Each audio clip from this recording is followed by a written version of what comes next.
Thomas ಬಾಬಿಂಗ್ಟನ್ Macaulay ಎಂಬ ಭೂಪ ಸಮಗ್ರ ಭಾರತೀಯ ಸಾಹಿತ್ಯವು ಪಾಶ್ಚಾತ್ಯ ಸಾಹಿತ್ಯದ ಒಂದೇ ಒಂದು ಕಪಾಟಿಗೂ ಸಮವಾದದ್ದಲ್ಲ ಅಂದಾಗ ಅದೇಗ್ ನಾವು ತಲೆ ಆಡಿಸಿದ್ದು? ನಮ್ಮ ತರ್ಕ ಪ್ರಶ್ನೆಗಳು ಆಗ ಎಲ್ಲಿ ಹೋಗಿದ್ವಿ?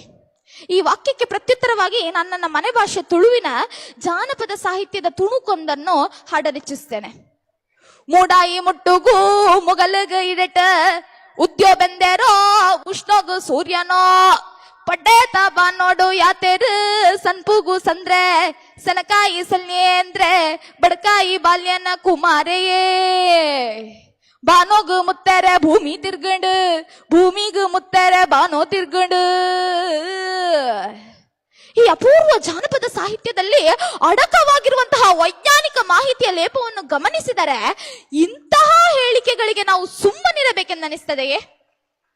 ವಿಶ್ವ ಸಂಸ್ಕೃತಿಯನ್ನು ಹುಟ್ಟು ಹಾಕಿದಂತಹ ಭಾರತೀಯರು ಬಾರ್ಬರಿಕ್, ಕನ್ನಡದಲ್ಲಿ ಹೇಳ್ತಿದ್ದಾರೆ ಅಸಂಸ್ಕೃತರು, ಅನಾಗರಿಕರು ಅಂತ ವಿಶ್ಲೇಷಿಸಿದಾಗ ಅದಕ್ಕೆ ನಾವು ಸುಮ್ಮನಿದ್ವಿ.